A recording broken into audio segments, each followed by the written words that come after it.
As the title suggests, this is a top 10, or at least my personal top 10, biggest, most common mistakes when soloing, or perhaps more aptly you should say improvising. So the first one is playing out of key.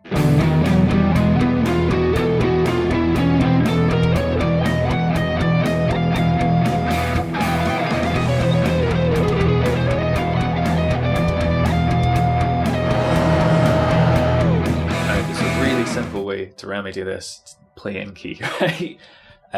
So the way to do that is obviously to learn your scales. Now you're probably going to start off doing that by looking at kind of shapes on the fretboard and kind of tab and looking for patterns. A step beyond that, you kind of want to be able to hear or kind of imagine the scale in your head and think about how the notes are going to kind of work in relation to each other. The step beyond that again is you want to kind of know how the notes are going to relate into the chords underneath your playing.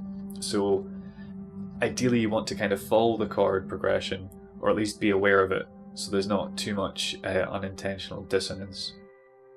The one next on from that is what you do is you target the notes of the chords, so the root, the third and the fifth. It can be a bit tricky starting to do this if you're used to just kind of running up and down the scales. But if you played for a while, you can normally trust your ear and it'll take you to a safe note, which is quite often going to be the root of the chord. I would recommend being able to play over the chords using just the kind of root, third, fifth, but I'd kind of avoid doing that in a real life scenario because it will sound a bit like an exercise, or it can sound a bit kind of a bit robotic or a bit repetitive. But it's a good way of building a foundation. Then from that, to kind of contradict the point from the start, you can start looking at chromaticisms and outside notes and working out, well, where can I play this and how does it work in this context or whatever. I would like to point out this is a very kind of blanket top 10, so you would have to adjust to different genres. Number 2, playing out of time. This one is a bit of a double-edged sword, because if you play everything in kind of static time, so for example if you're playing everything 16th notes, you're going 1A into 2A into 3 into 4A, it's probably going to be a little bit dull after a while. Having said that, you get things like guys who play bebop will quite often just use kind of 16 note runs because they're going in key, out of key, in key, out of key, which ties in nicely to the first point of being able to play in key before playing out of key. And that way, if you're doing kind of quite complex stuff with your left hand, if your right hand's just kind of keeping da-da-da-da-da-da-da-da-da, it's a kind of one less thing to think about. So you do need to take these suggestions with a pinch of salt and also think about the genre and how to apply them. With being able to play in time, it's similar to the playing in key, for me anyway. You kind of want to be able to play in time. You want to be able to do, you know, quarter notes, eighth notes, sixteenths, and then the kind of triplet variations of those.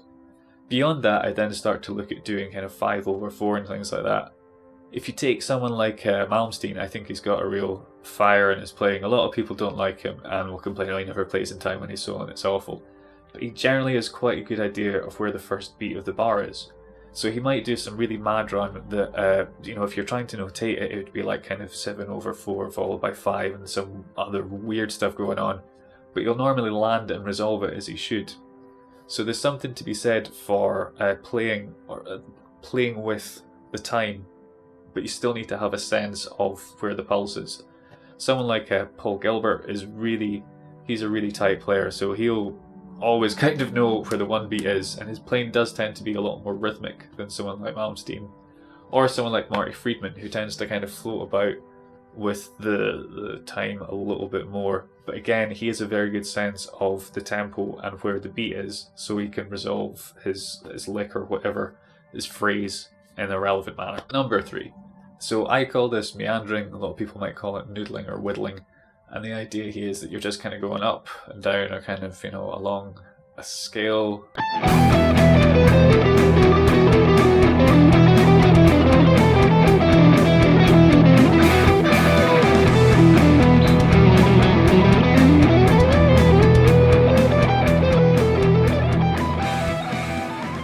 And you're not really doing anything in particular. So when you're playing, you might think, oh, this is quite good, this is quite nice. And you listen back to it and you're like, oh, there's nothing going on there. That's because it lacks any sort of direction or kind of character, kind of like driving force. So the obvious way around this is to think about your kind of phrasing. And what you want to do is aim towards a thing called audiation. So you hear in your head what you want to do before playing it. Now, with everything, this is a gradual process, so you're probably not going to pick up your guitar and just suddenly straight away get this.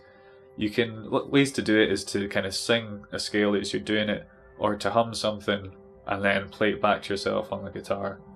Those are kind of ways into doing it. Now, obviously, if you're playing at a high speed, you're probably not going to be able to do this, but what you're probably wanting to do is think of an overall kind of feeling or tonality and then try and replicate that. And the way you would have that is through kind of going through your scales, a bit like we talked in the point 1, and thinking about how the different notes interact with each other. Number 4. So this is playing beyond your limitations. So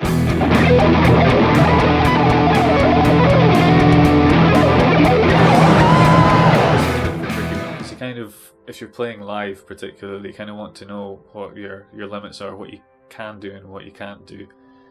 But in the practice situation, you kind of want to push yourself, because if you're practicing you're doing stuff you can already do, it's not really practice, because you can already do it. When you're practicing, it shouldn't sound very good, unless you're just kind of letting off steam or whatever. If you're wanting to have a productive practice, it should sound a bit bad at the start and then sound a bit better by the end. So you want to know what you're capable of doing and kind of where the line is. Having said that, at some point you need to test run that new lick or that new technique in a kind of live situation. I mean, this is why practice rooms are great, because you can kind of go, well, can I pull this off consistently enough to take it to the stage, or should I go back to the bedroom and run it a couple more times? So that's a really important one, of knowing where your kind of technical limit is, and also how much you can push it or how much you want to push it live, depending on the context. So say you're at a jam night, you might have a new thing you want to try out. It doesn't really matter if you mess it up a bit or not. Say you're at an audition for a band or you're doing a function, you probably don't want to be doing that sort of thing. So context is key in this, but know your limits.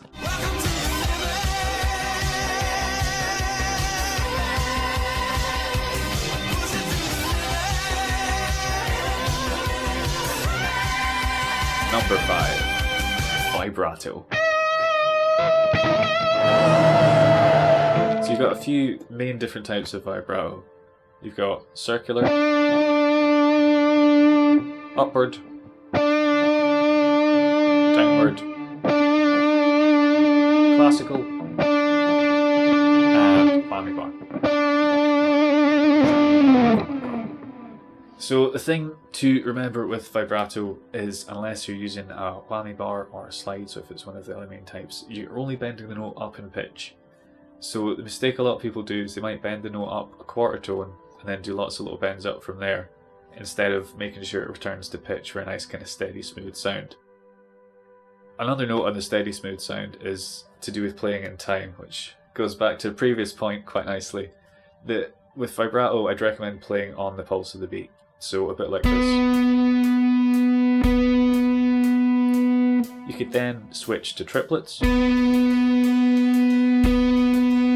once you get those down, I would then think about mixing and matching a bit more, so you can then play with the tempo and play with your vibrato, because those, to me, those sound quite stale if that's all you're doing. If it's just do do do do, it's a bit repetitive and monotonous. But again, if you get the foundations, you can then start to explore and do the kind of more experimental or fun stuff. Vibrato.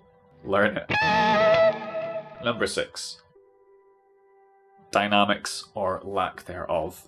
So there's a lot of different ways you can play about with dynamics. And by dynamics I mean like volume primarily is what I'm talking about here.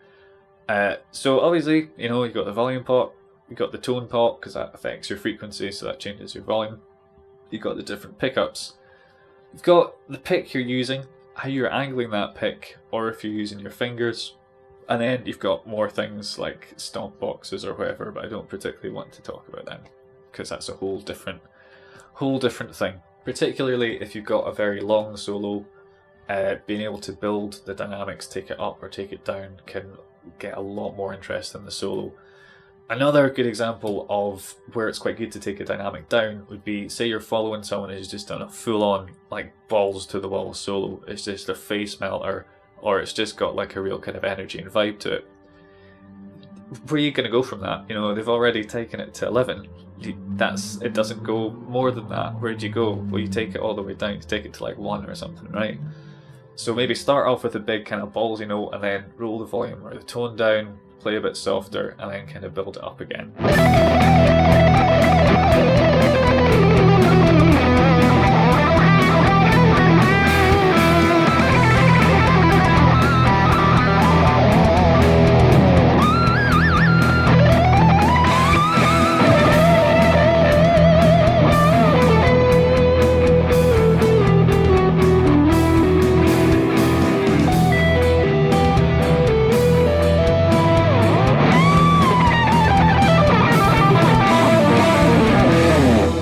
That's just one example. There are of course loads of different ways, but if you're playing particularly over a long solo, works with short ones too, but think about the kind of loudness and how heavy you're picking or how soft you're playing, what sort of texture you want to give. Like a legato passage followed by a kind of speed run is another kind of form of dynamic as well. Different topic, don't really want to go into that. Anyway, dynamics. 7.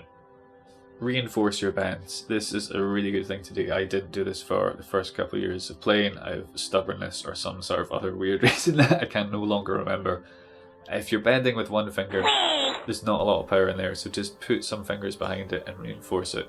This ties into vibrato, and also if you want to put vibrato on your bends, which is really nice because it really makes the guitar sound, gives it a much more vocal quality than if you're just bending up.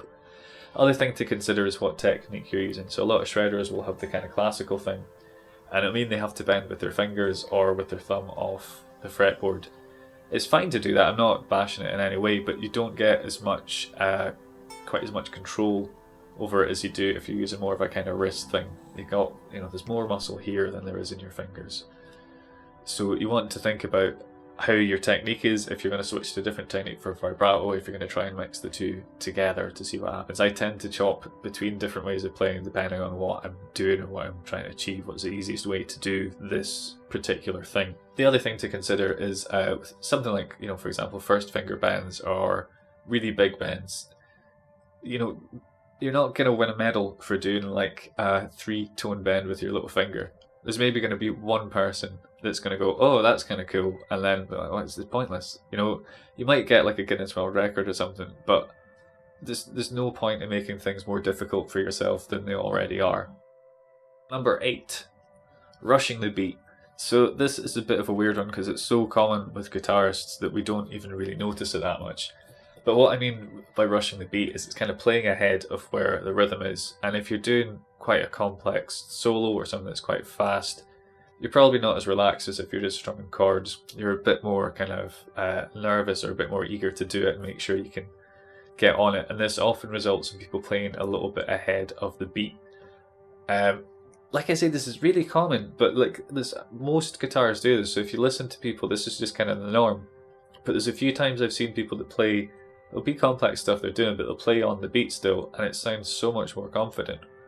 If you take, Paul Gilbert, I referenced him earlier, he's pretty good at, taking a breather before he does some mad stuff and still kind of nailing it.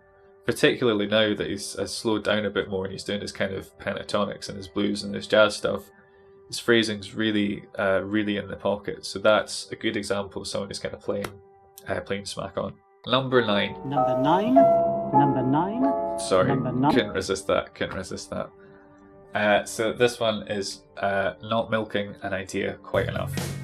So this touches back on the idea of phrasing that we had before, or kind of motifs.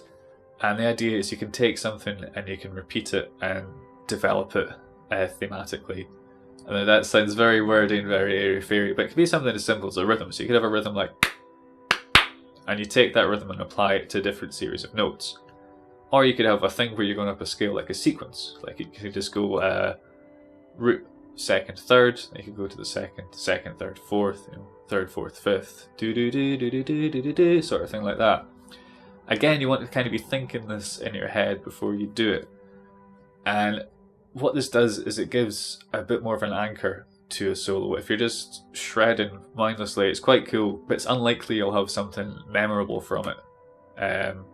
Whereas a little hook or a little line that'll kind of stick in someone's head is pretty cool. And you can reference it. It doesn't have to be once. This is what I'm saying. So if you've got something that works really well, you can come back to it and you can develop it.